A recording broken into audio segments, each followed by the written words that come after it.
நம்ம வீட்டில் வச்சுருக்க கத்திரிக்காய் செடியில் இருந்து 2 கத்திரிக்காயை பறித்து ஒரு சூப்பரான சுட்ட கத்திரிக்காய் சட்னி எப்படி பண்ணுறதுனாங்க இந்த வீடியோவில் பார்க்க போகிறோம். அதுக்காக ஃப்ரெஷ்ஷாக 2 கத்திரிக்காவை பறிச்சுக்கலாம்.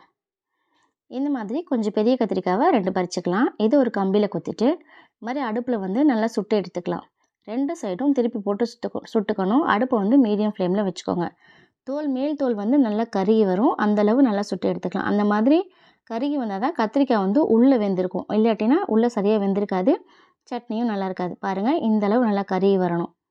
இப்போ அதை ஒரு ஓரமாக வச்சுக்கிட்டு ஒரு கடாயில் கொஞ்சமாக ஆயில் சேர்த்துட்டு 1 ஸ்பூன் அளவு கடலப்பருப்பு, 1 ஸ்பூன் அளவு உளுந்தம்பருப்பு, 1/2 ஸ்பூன் அளவு சீரகம், 1 ஸ்பூன் அளவு மல்லி, உங்கள் காட்டுக்கு தகுந்த மாதிரி மிளகாய் சேர்த்துக்கோங்க. 4 வரமிளகாய், ஒரு பச்சை மிளகாய் சேர்த்துட்டு 1/4 ஸ்பூன் அளவு வெந்தயம் சேர்த்துக்கோங்க. கொஞ்சமாக பூண்டு சேர்த்துக்கோங்க.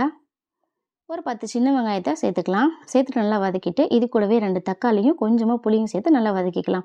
இது வதங்கிட்டு இருக்க கேப்பில் நம்ம கத்திரிக்காவை தோலை ரிமூவ் பண்ணிவிட்டு நம்ம அதை வந்து உடச்சி பார்க்கணும். உள்ளே ஏதாவது வந்துட்டு சொத்தை இருக்கான்னு பாருங்கள்.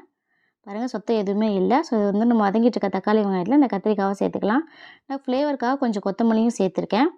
அடுப்பு ஆஃப் பண்ணிட்டு கத்திரிக்காவை சேர்த்துக்கலாம். இப்போ இது நல்லா ஆறுனதுக்கப்புறம் மிக்ஸி ஜாரில் சேர்த்துட்டு லைட்டாக கொரகொரப்பாக அரைச்சிக்கலாம். கூட கொஞ்சம் உப்பு சேர்த்து அரைச்சிக்கோங்க. அவ்வளோதான். இந்த மாதிரி லைட்டாக கொரகொரப்பாக அரைச்சிக்கோங்க. அவ்வளோதான், சுவையான கத்திரிக்காய் சட்னி ரெடி. இது வந்து தோசை, இட்லி எல்லாத்துக்குமே சூப்பராக இருக்குங்க. இந்த ரெசிபியை நீங்கள் ட்ரை பண்ணி பார்த்துட்டு டேஸ்ட் எப்படி இருந்துச்சு அப்படிங்கிறத கமெண்ட் செக்ஷனில் சொல்லுங்கள். தேங்க்யூ ஃபார் வாட்சிங்.